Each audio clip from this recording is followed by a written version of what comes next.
Hi friends, welcome back to our channel. നമുക്ക് പടവലങ്ങ കൊണ്ട് നല്ല ടേസ്റ്റി ആയിട്ടുള്ള ഒരു ഒഴിച്ചുകറി തയ്യാറാക്കി എടുക്കാം.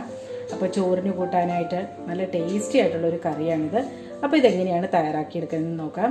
അതിനു വേണ്ടിയിട്ട് ഞാനിവിടെ ഒരു പടവലങ്ങ എടുത്ത് വെച്ചിട്ടുണ്ട്. ഇനി ഇതിന്റെ തൊലി കളഞ്ഞെടുക്കാം. അപ്പോൾ ഞാനിവിടെ ഒരു പീലർ ഉപയോഗിച്ചിട്ടാണ് തൊലി കളയുന്നത് കേട്ടോ. ഇതാണ് എനിക്ക് കുറച്ചുകൂടെ എളുപ്പമായിട്ട് തോന്നുന്നത്. അപ്പോൾ നിങ്ങൾക്ക് ചിരണ്ടിയൊക്കെ എടുക്കൂലേ, അങ്ങനെയൊക്കെ എടുക്കണമെങ്കിൽ അങ്ങനെയൊക്കെ എടുക്കാം കേട്ടോ. ഇതാകുമ്പോൾ പെട്ടെന്ന് പണി കഴിയും. അപ്പോൾ ഇപ്പോൾ ഒരു പടവലങ്ങ തോരൻ്റെ റെസിപ്പി നമ്മൾ ചാനലിൽ അപ്ലോഡ് ചെയ്തിട്ടുണ്ട് കേട്ടോ. അതിനകത്ത് വളരെ എളുപ്പത്തിൽ, അതായത് 2 മിനിറ്റ് കൊണ്ട് എങ്ങനെയാണ് തോരൻ ഉണ്ടാക്കണേ എന്നുള്ളൊരു വീഡിയോ ആണിത്. അപ്പോൾ അത് കാണാത്തവരതൊന്ന് കണ്ടു നോക്കൂ കേട്ടോ. അപ്പോൾ ഇനി ഇത് നമുക്ക് ചെറുതായിട്ടൊന്ന് അരിഞ്ഞെടുത്തതിന് ശേഷം നന്നായിട്ടൊന്ന് കഴുകിയെടുക്കണം.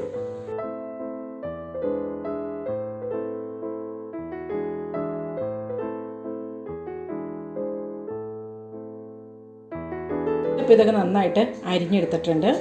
ഈ ഒരു സൈസിൽ നമ്മൾ അരിഞ്ഞെടുത്താൽ മതി കേട്ടോ. ഇനി നന്നായിട്ട് കഴുകിയിട്ട് വരാം. ഇപ്പോൾ ഇതാ പടവലങ്ങ കഴുകി ഒരു മൺചട്ടിയിലിട്ട് മാറ്റിയിട്ടുണ്ട്. ഇനി ഇതിലേക്ക് ഒരു ചെറിയ തക്കാളി ചെറുതായിട്ട് അരിഞ്ഞിട്ട് കൊടുക്കാം.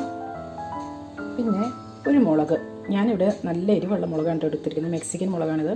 അപ്പോൾ അതുകൊണ്ട് തന്നെ ഇത് ഒരെണ്ണം മതിയാവും, ചെറുതാണെങ്കിൽ ആ ഒരെണ്ണം മതി. അപ്പോൾ നിങ്ങൾ സാധാരണ മുളകൊക്കെയാണ് എടുക്കണമെങ്കിൽ ഒരു 2 എണ്ണമൊക്കെ ഇട്ടുള്ളൂ കേട്ടോ. പിന്നെ കുറച്ച് കറിവേപ്പില, പിന്നെ ആവശ്യത്തിനുള്ള ഉപ്പിട്ട് കൊടുക്കാം. ഇനി ഇത് വേവുന്നതിന് ആവശ്യമായിട്ടുള്ള വെള്ളം ഒഴിച്ചു കൊടുക്കാം. ഇതിൻ്റെ ഒപ്പം നിൽക്കൂലേ, ആ ഒരു രീതിയിൽ നമുക്ക് വെള്ളം ഒഴിച്ചു കൊടുക്കാം. ഇനി ഇത് വേവിക്കാനായിട്ട് നമുക്ക് അടുപ്പത്തേക്ക് വെക്കാം. അപ്പോൾ ഞാനിത് എന്താ പറയുക, വിറകടുപ്പിലാണ് കേട്ടോ ഉണ്ടാക്കുന്നത്. ഞാൻ അവിടെ കൊണ്ട് വയ്ക്കുകയാണ്. നിങ്ങൾക്ക് സാധനം ഇപ്പോൾ പെട്ടെന്ന് റെഡിയായി കിട്ടണമെന്നുണ്ടെങ്കിൽ കുക്കറിലൊക്കെ ഇട്ട് റെഡിയാക്കി എടുത്താൽ മതി കേട്ടോ. അറിയാലോ, എപ്പോഴും ടേസ്റ്റ് ഇതുപോലെ മൺകലത്തിലിട്ട് വിറകടുപ്പിൽ ഉണ്ടാക്കുന്നതായിരിക്കും എപ്പോഴും കൂടുതൽ ടേസ്റ്റ്. പിന്നെ നമ്മുടെ ഓരോരുത്തർ സൗകര്യത്തിനനുസരിച്ച് അതൊക്കെ മാറ്റി എടുക്കാവുന്നേ ഉള്ളൂ. ഒരു 15 മിനിറ്റ് ഒക്കെ എടുക്കും കേട്ടോ പടവലങ്ങ വെന്ത് വരാനായിട്ട്. നമ്മൾ കലത്തിലല്ലേ വെച്ചിരിക്കുന്നത്. കുക്കറിലാണെങ്കിൽ പിന്നെ ഒറ്റ വിസിലടിച്ചാൽ മതി, അപ്പോഴേക്കും അത് വെന്ത് വരും കേട്ടോ. അപ്പോൾ പടവലങ്ങ വെന്ത് വരുന്ന സമയം കൊണ്ട് നമുക്ക് ഇതിന് വേണ്ടിയിട്ടുള്ള ഒരു അരപ്പ് തയ്യാറാക്കിയെടുക്കണം. അപ്പോൾ അതിന് വേണ്ടിയിട്ട് ഞാനിവിടെ 1 കപ്പ് തേങ്ങയാണ് എടുത്തിരിക്കുന്നത്. പിന്നെ ഇതിലേക്ക് നമുക്ക് കുറച്ച് വെളുത്തുള്ളി ചേർത്ത് കൊടുക്കാം. ഒരു 3 ചെറിയ അല്ലി വെളുത്തുള്ളിയാണ് എടുത്തിരിക്കുന്നത്. 1 ടീസ്പൂൺ മല്ലിപ്പൊടി, 1 ടീസ്പൂൺ മുളക് പൊടി, 1/4 ടീസ്പൂൺ മഞ്ഞൾപ്പൊടി, 1/4 ടീസ്പൂൺ പെരിഞ്ജീരകം. പെരിഞ്ജീരകം എന്ന് പറഞ്ഞാൽ വലിയ ജീരകമല്ലേ, അതാണ് കേട്ടോ. പിന്നെ ഇത് അരയ്ക്കുന്നതിന് ആവശ്യമായിട്ടുള്ള വെള്ളം ചേർത്ത് കൊടുക്കാം. ഫൈൻ പേസ്റ്റായിട്ട് വേണം അരച്ചെടുക്കാനായിട്ട്. ഒരു 1/2 കപ്പ് വെള്ളം ചേർത്ത് കൊടുക്കാം. ഇതിപ്പോൾ നല്ല ഫൈൻ പേസ്റ്റായിട്ട് അരച്ചെടുത്തിട്ടുണ്ട്. അപ്പോൾ ഞാൻ എടുത്തിരിക്കുന്ന മഞ്ഞൾപ്പൊടി നമ്മുടെ വീട്ടിലുണ്ടാക്കിയ മഞ്ഞൾപ്പൊടി തന്നെയാണ്. അപ്പോൾ നിങ്ങൾ കടയിൽ നിന്നൊക്കെ മേടിക്കുന്ന മഞ്ഞൾപ്പൊടി വേണമെങ്കിൽ ഒരു 1/2 ടീസ്പൂണൊക്കെ ചേർത്തോളൂ കേട്ടോ. അപ്പോൾ അത് 10 മിനിറ്റ് കഴിഞ്ഞിട്ടുണ്ട്. പടവലങ്ങയൊക്കെ നല്ല പോലെ വെന്ത് വന്നിട്ടുണ്ട്, കണ്ടില്ലേ, നന്നായിട്ട് വെന്ത് വന്നിട്ടുണ്ട്.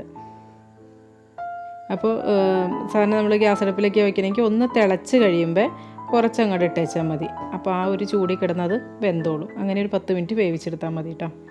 അപ്പോൾ ഇനി ഇതിനകത്തേക്ക് നമ്മൾ അരച്ച് വെച്ച അരപ്പ് ചേർത്ത് കൊടുക്കാം. ഇനി ഈ മിക്സിയുടെ ജാറിലിട്ട് കുറച്ച് വെള്ളം ഒഴിച്ചിട്ട് ഒന്ന് കലക്കി അങ്ങോട്ട് ഇതിനകത്തേക്ക് ഒഴിച്ചു കൊടുക്കാം കേട്ടോ. എത്രയാണോ കട്ടിയൊക്കെ നിങ്ങൾക്ക് വേണ്ടത് അതനുസരിച്ച് ഇത് അഡ്ജസ്റ്റ് ചെയ്യാം കേട്ടോ.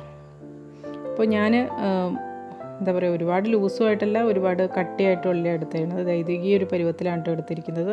ടേസ്റ്റൊക്കെ ഒന്ന് നോക്കാം, ഉപ്പൊക്കെ ഉണ്ടോ എന്ന് നോക്കാം.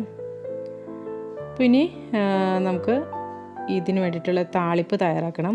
അപ്പോൾ ഒരു ചെറിയൊരു ചട്ടി സ്റ്റൗവിൽ വെച്ചിട്ടുണ്ട്. ഇനി ഇതിലേക്ക് 1 ടേബിൾ സ്പൂൺ വെളിച്ചെണ്ണ ഒഴിച്ചു കൊടുക്കാം. ഇപ്പോൾ എണ്ണ നന്നായിട്ട് ചൂടായിട്ടുണ്ട്.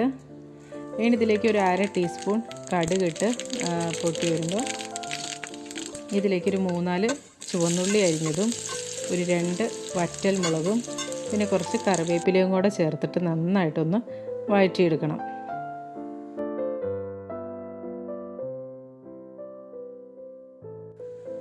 ആ തേങ്ങ അരപ്പ് ഒഴിച്ചതിന് ശേഷം നമ്മളൊരു 5 മിനിറ്റ് നേരത്തേക്ക് ഇങ്ങനെ അടുപ്പിൽ തന്നെ വച്ചേക്കണം കേട്ടോ.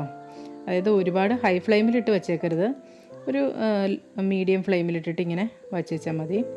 അപ്പോൾ ഇനി ഇതിനകത്തേക്ക് നമുക്ക് ആ താളിപ്പ് ചേർത്ത് കൊടുക്കാം. അപ്പോൾ താളിപ്പ് ചേർക്കുന്നതിന് മുമ്പായിട്ട് ഫ്ലെയിം ഓഫ് ചെയ്തോളൂ കേട്ടോ. ഇതിനകത്തേക്ക് തന്നെ നമുക്ക് ആ ഒരു പാത്രത്തിലായിട്ട് കുറച്ച് ചാറും കൂടെ ഒഴിച്ചതിന് ശേഷം തിരിച്ചും കൂടെ ഒഴിക്കാം.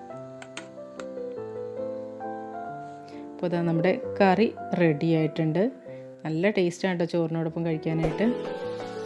അപ്പോൾ ഞാനിത് ഫോട്ടോയ്ക്ക് വേണ്ടിയിട്ട് എടുക്കുന്നതാണ് കേട്ടോ. നമ്മൾ ആ താളിച്ചൊഴിച്ച പാത്രത്തിൽ തന്നെ വെച്ചിട്ടാണ് ഒരു ഫോട്ടോ എടുക്കാമെന്ന് വിചാരിക്കുന്നത്.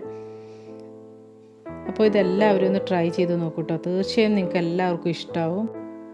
ചോറിനോടൊപ്പം കഴിക്കാൻ നല്ല ടേസ്റ്റാണ്.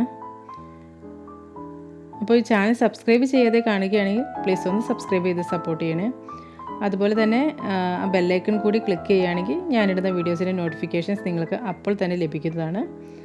അപ്പോൾ നാളെ രാവിലെ 8 മണിക്ക് മറ്റൊരു വീഡിയോയുമായി കാണാം. എല്ലാവർക്കും നല്ലൊരു ദിവസം ആശംസിക്കുന്നു. Thank you for watching Aisha's creations.